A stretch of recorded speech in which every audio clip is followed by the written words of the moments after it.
आज की इस वीडियो में हम चैप्टर को कंटिन्यू करेंगे और साथ ही जो हमने हीटिंग इफेक्ट ऑफ करंट पढ़ा है उस हीटिंग इफेक्ट ऑफ करंट को और अच्छे से समझेंगे और उसके एप्लीकेशंस क्या हैं ये हम इस वीडियो में पढ़ने जा रहे हैं। तो बच्चों स्टार्ट करते हैं। If a large current passes through a wire, the wire may become so hot। यानी अगर आप बहुत ज़्यादा बड़ी करंट उस तार से पास करवा दोगे तो जो तार है वो बहुत ज़्यादा गर्म पड़ जाएगा। आपको बताया था हीटिंग इफेक्ट ऑफ करंट क्या होता है। हीटिंग इफेक्ट ऑफ करंट का मतलब ये है कि जैसे ही वायर में करंट फ्लो होती है तो वो वायर को गर्म करती हुई चली जाती है। ठीक है, तो क्या इतनी भी गर्म हो जाए जिससे कि वायर मेल्ट हो जाए यानी पिघल जाए और टूट जाए। But is it possible for a wire to melt and break? क्या सच में ऐसा पॉसिबल है वायर के लिए कि वो पिघल के टूट जाए? ऐसा हो सकता है? तो बच्चों ऐसा बिल्कुल हो सकता है और इसी प्रिंसिपल का इस्तेमाल करते हुए एक एप्लीकेशन भी बनाया गया है। ठीक है, जिसको फ्यूज कहते हैं। क्या कहते हैं? फ्यूज। जैसे आपकी स्क्रीन पर ये दे रखा है। ठीक है, अब ये कैसे काम करता है, इसमें क्या होता है, ये हम एक्टिविटी 14.4 से समझने की कोशिश करते हैं। तो देखिए बच्चों ध्यान से, make the circuit we used for activity 14.2। Same circuit का इस्तेमाल करना है जो सर्किट हम पढ़ते हुए आ रहे हैं। However replace the cell with a battery of 4 cell. आपको क्या करना है, जो आपने सर्किट बनाया था उसमें सेल का इस्तेमाल किया था, उस सेल की जगह आपको यहाँ पर 4 सेल वाली बैटरी का इस्तेमाल करना है। ठीक है, also in place of the nichrome wire tie a thin strand of steel wool. और आपको नाइक्रोम वायर की जगह कौन सा लेना है? नाइक्रोम वायर की जगह आपको पतले पतले स्टील वूल उस जगह लगानी है। देखो बच्चों, स्टील वूल का मतलब ये पतले पतले स्टील का जो ये थ्रेड है ना, इसका इस्तेमाल करना है। जैसे बर्तन मांजने के लिए जूने का इस्तेमाल करते हैं तो वो भी एक तरीके की स्टील वूल है। ठीक है, तो उसका इस्तेमाल आप यहाँ पर कर सकते हो, आपको वो लगानी है पतली पतली। ठीक है, steel wool is commonly used for cleaning utensils. बर्तन मांजने के काम में आता है, जिसको जूना कहते हैं हम। आप सभी के घरों में बर्तन मांजते हैं तो बच्चों उसको स्टील वूल कहते हैं। ठीक है, and is available in grocery shops. Grocery shops में मिल जाएंगी आपको। If there are any fan in the room, अगर कमरे में कोई भी पंखा है तो आप उसे बंद कर दीजिए। Switch them of. ठीक है, तो अभी तक हमने क्या किया है बच्चों, हमने एक सेल वाली बैटरी को छोड़कर हम 4 सेल वाली बैटरी लगाई है। ठीक है, अब और साथ ही क्या किया है, नाइक्रोम वायर की जगह हमने स्टील वूल का इस्तेमाल किया है। किसका इस्तेमाल किया है? स्टील वूल का इस्तेमाल किया है। ध्यान से देखो, एक्टिविटी जो थी हमारी एक्टिविटी 14.3, इसमें यहाँ पर ये कौन सा वायर लगा है? नाइक्रोम का। नाइक्रोम की जगह हमने कौन सा वाला वायर लगाया है? हमने स्टील वूल लगाया है। सेम इसी तरीके से एक्सपेरिमेंट करना है बच्चों। और ये जो सेल है, एक सेल है, यहाँ पर 4 बैटरी लग जाएंगी। 4 सेल वाली बैटरी लग जाएंगी, सॉरी। कितनी सेल वाली? 4 सेल वाली बैटरी यहाँ पर लग जाएंगी। ठीक है, now current through the circuit. अब क्या करना है, सर्किट पे से करंट को पास करवाना है फॉर सम टाइम्स, यानी थोड़ी देर के लिए। Observe the strand of steel wool carefully. अब आप बिल्कुल ध्यान से देखिएगा, जिस स्टैंड पर आपने जो स्टील की वूल लगाई है उसको। नोट व्हाट हैपन्स, क्या होगा। Does the strand of steel wool melt and break. क्या जो पतली सी आपने थिन एकदम थ्रेड जैसी स्टील वूल का इस्तेमाल यहाँ किया है, क्या वो पिघल कर टूट जाएगी? पिघलेगी और टूट जाएगी? क्या ऐसा ऑब्जर्वेशन होगा? अब सुनो, बिल्कुल होगा। Wire made from some special material melt quickly. यानी कुछ स्पेशल तरीके के ऐसे वायर्स होते हैं जो आसानी से पिघल जाते हैं एंड ब्रेक और टूट जाते हैं। ठीक है, when large electric current are passed through them। तो बच्चों ऐसा बिल्कुल होता है कि जब करंट पास होती है तो कुछ इस तरीके के मटेरियल के वायर होते हैं जो ज़्यादा गर्मी नहीं झेल पाते, ठीक है। तो करंट की हीटिंग इफेक्ट की वजह से वो पिघलना शुरू कर देते हैं और साथ ही टूट जाते हैं, ठीक है। These wires are used for making electric fuses, और इनका इस्तेमाल हम इलेक्ट्रिक फ्यूज बनाने के लिए करते हैं। किसके लिए करते हैं? Electric fuse. देखो बच्चों, ये एक फ्यूज है, इसमें एक वायर लगा हुआ है। ये वायर इस तरह के मटेरियल का बना हुआ है कि जिससे हीटिंग जैसे ही आए करंट की ज़्यादा अमाउंट में वो तुरंत टूट जाए, ठीक है। In all buildings fuses are inserted in all electric circuit. जो भी इलेक्ट्रिक सर्किट्स होते हैं ना, उन सब में फ्यूज लगाए जाते हैं, ठीक है। जितनी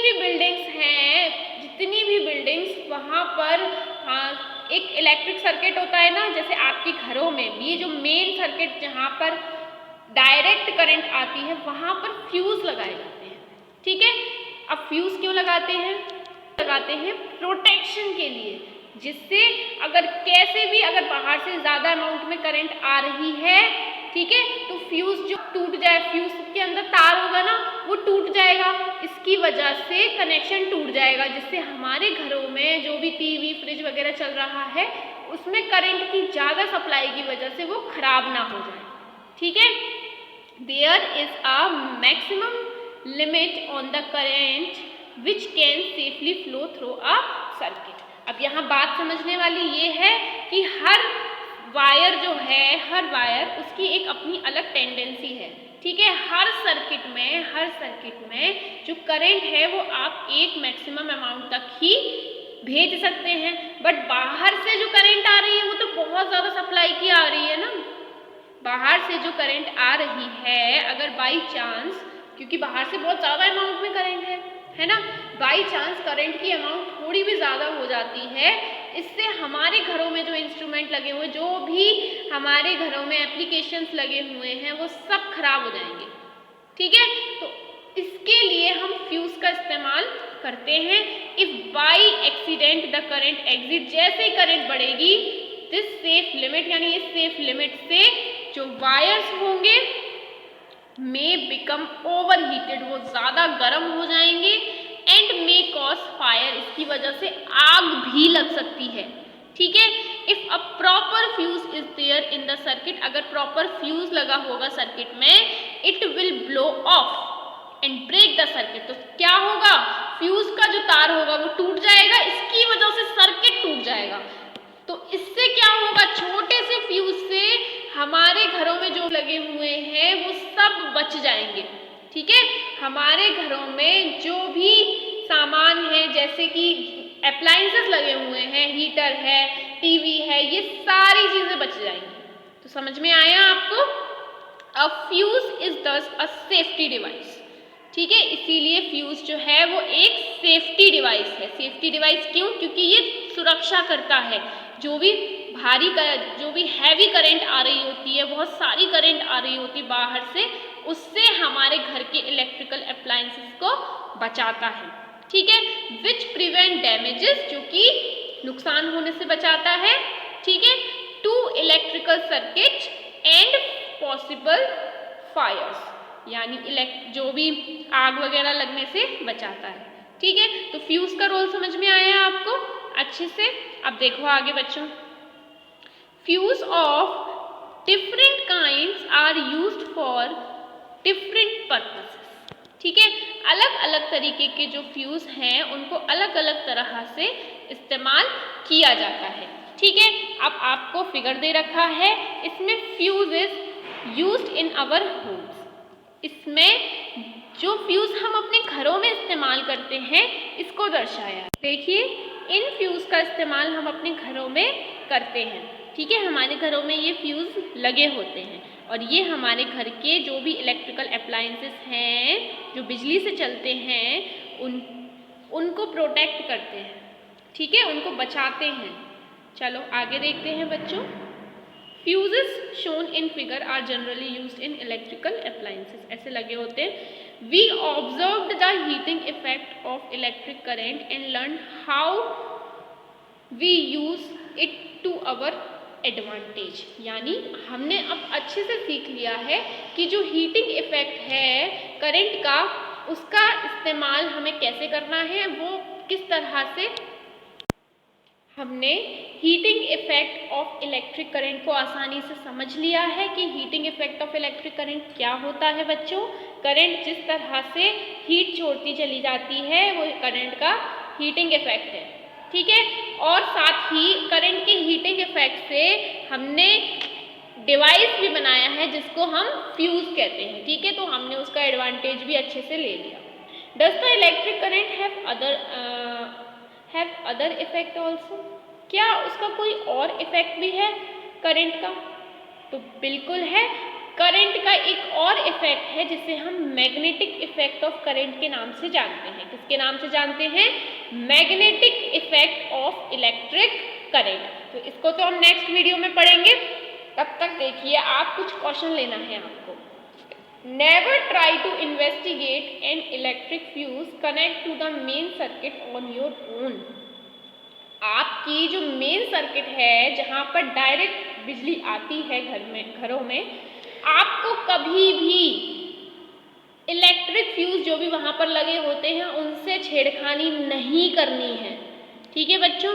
You may however visit an electric repair shop and compare the burnt over fuses with new ones। यानी आप कोई इलेक्ट्रिक रिपेयर शॉप पे जा सकते हो, वहाँ पर आप इलेक्ट्रिक फ्यूजेस को देख सकते हो और आपस में कंपेयर भी कर सकते हो। बट बच्चों जो मेन सर्किट है आपको उससे बिल्कुल भी छेड़खानी नहीं करनी है, ठीक है। जो मेन सर्किट है उसमें काफ़ी ज़्यादा खतरा है, ठीक है। तो आप उससे दूर रहें, यही अच्छा है, ठीक। तो आप बिल्कुल भी उसे टच नहीं करेंगे।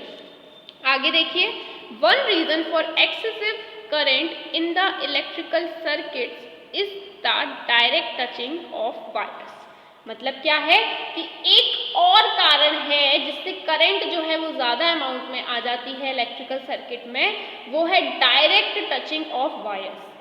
This may happen if the insulation on the wires has come off due to wear and tie।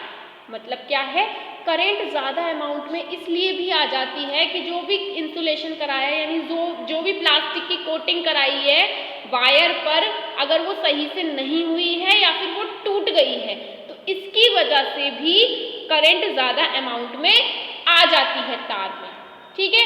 This में कॉज अ शॉर्ट सर्किट। इसकी वजह से क्या हो सकता है? Short circuit. और आप भी जब तार जो है, तार उसके वायर पर जो भी प्लास्टिक की कोटिंग लगी होती है, किसी भी मटेरियल की कोटिंग लगी होती है, अगर वो कहीं से भी कट रही है तो आप उस वायर को टच ना करिए, क्योंकि अगर ये बीच से भी कहीं से भी टच कर रही होगी और आप उसे टच करेंगे तो आपको शॉक लगेगा, ठीक है। तो सबसे पहले आपको क्या करना है? प्लग हटाना है, ठीक है। दूर रहिए इन चीज़ों से। This may cause a short circuit. Another reason for excessive current can be the connection of many devices to the single socket. यानी कई सारे डिवाइसेस जो हैं, कई सारे डिवाइसेस वो एक ही सॉकेट में लगे हैं, तो इसकी वजह से भी जो एक्सेसिव करंट है वो पास हो जाती है। जैसे आपके घर में एक सॉकेट लगा है, इसमें आप दो चीज़ें चला सकते हो, बट आपने क्या किया, उससे फ्रिज भी चला लिया, कूलर भी चला लिया, एसी भी चला ली। अब क्या होगा? शॉर्ट सर्किट हो जाएगा, हाई लोड हो जाएगा। दिस में cause overload in the circuit. इसकी वजह से ओवरलोड होगा। You might have read reports in newspapers. आपने न्यूज़पेपर में ज़रूर पढ़ा होगा about the Fyers cause by the short circuit, कि शॉर्ट सर्किट की वजह से, ओवरलोड की वजह से किस तरह से आग लग जाती है, ठीक है। तो ओवरलोड नहीं करना है। जो सॉकेट है, हर सॉकेट की अपनी अपनी एक क्वालिटी वाले सॉकेट्स आते हैं कि कुछ सॉकेट कितना लोड झेल पाते हैं, कुछ सॉकेट कितना लोड झेल पाते हैं, इनकी रेंज होती है, ठीक है। चलो आगे बढ़ते हैं। These days miniature circuit breakers, आज के दिनों में मिनिएचर सर्किट ब्रेकर का इस्तेमाल करते हैं, MCBs। क्या बोलते हैं, MCBs। अपने पेरेंट्स लोगों को सुना होगा, अपने पेरेंट्स लोगों से सुना होगा आपने MCBs, मिनिएचर सर्किट ब्रेकर्स, ठीक है, are increasingly being used in place of fuses. इनका इस्तेमाल हम फ्यूजेस की जगह ज़्यादा कर रहे हैं। अब इनमें ऐसा क्या है, these are switches which automatically turn off when current in a circuit exceeds the safe limit। यानी ये तो और भी बढ़िया हो गया। क्यों? क्योंकि जो हम फ्यूज का इस्तेमाल कर रहे थे, जैसे ही करंट ज़्यादा आती थी तो फ्यूज टूट जाता था, इसकी वजह से दूसरा फ्यूज लगवाना पड़ता था, है ना। बट यहाँ पे क्या है, यहाँ पर ये है बच्चों की इसमें कुछ इस तरह के स्विचेस होते हैं, ठीक है, ये लगा है ना मिनिएचर सर्किट ब्रेकर। इनका इस्तेमाल हम इसलिए कर रहे हैं, क्यों? क्योंकि जैसे ही अगर करंट जो है वो सेफ लिमिट से ज़्यादा अमाउंट में फ्लो होगी, वैसे ही ये अपने आप बंद हो जाएंगे और कनेक्शन को तोड़ देंगे। कितना आसान है, इससे हमें बार बार फ्यूज जो है वो बदलवाना नहीं पड़ेगा। तो ये होता है मिनिएचर सर्किट ब्रेकर। क्या बोलते हैं इसको, मिनिएचर सर्किट ब्रेकर। देखो बच्चों ये लगा है ना, ये स्विच अपने आप ही टर्न ऑफ हो जाएगा, यानी बंद हो जाएगा जब इसमें करंट की अमाउंट एक सेफ लिमिट से ज़्यादा होगी, ठीक है। You turn them on and the circuit is once again complete. फिर आपको क्या करना है, आपको इनको ऑन कर देना है, उसके बाद आपका सर्किट फिर से कंप्लीट, ठीक है। समझ में आया अच्छे से? तो ये अपने आप ऑफ हो जाता है जैसे ही करंट ज़्यादा होगी, और फिर करंट ज़्यादा होगी, करंट की अमाउंट बैलेंस हो जाए, फिर आप वैसे ही इसको खोल दीजिए, खोल देंगे तो सर्किट फिर से, ठीक है, सर्किट फिर से जुड़ जाएगा। अच्छा आगे देखो, look for a ISI mark on MCBs also. अब आपको किसका ध्यान रखना है, ISI मार्क का। किसका रखना है, ISI मार्क। देखो ये रहा इंस्ट्रूमेंट, ये आपका पूरा फ्यूज है जिसे MCBs कहा जाता है, मिनिएचर सर्किट ब्रेकर, ठीक है। यहाँ पे भी एक ISI मार्क लगा है। ISI मार्क देखकर ही इस तरह के डिवाइसेस हमें खरीदने चाहिए, ठीक है। क्यों? क्योंकि इनकी क्वालिटी ज़्यादा बेटर होती है। देखो इधर ये लगा है, ये कौन सा मार्क है, इस मार्क को मैं आपको पहले भी बता चुकी हूँ। कौन सा मार्क है, ये मार्क ISI मार्क है, ठीक है बच्चों। अब देखो, always use proper fuses which have been specified for particular applications carrying ISI mark। यानी आप हमेशा प्रॉपर फ्यूजेस का इस्तेमाल कीजिए जो कि किसी पर्टिकुलर काम के लिए बनाए गए हैं। ऐसा मत करो कि जो फ्यूज है वो ज़्यादा लोड नहीं झेल सकता, ठीक है, आपने उसे मेन पावर लाइन से कनेक्ट कर दिया, ठीक है, और ऐसा फ्यूज है जो ज़्यादा झेल सकता है, आपने उसे लो पावर लाइन से कनेक्ट कर दिया, तो इससे भी प्रॉब्लम हो जाएगी। क्यों? क्योंकि जैसे ही जो लो फ्यूज है, जो ज़्यादा अच्छा फ्यूज नहीं है, उसे आपने मेन सप्लाई से कनेक्ट किया है तो वो टूट जाएगा, इसकी वजह से भी आग लग सकती है। तो जिस फ्यूज को जिस काम के लिए बनाया गया है, उसी काम के लिए उस फ्यूज का इस्तेमाल करें, और साथ ही ISI मार्क ज़रूर देख लें, ठीक है।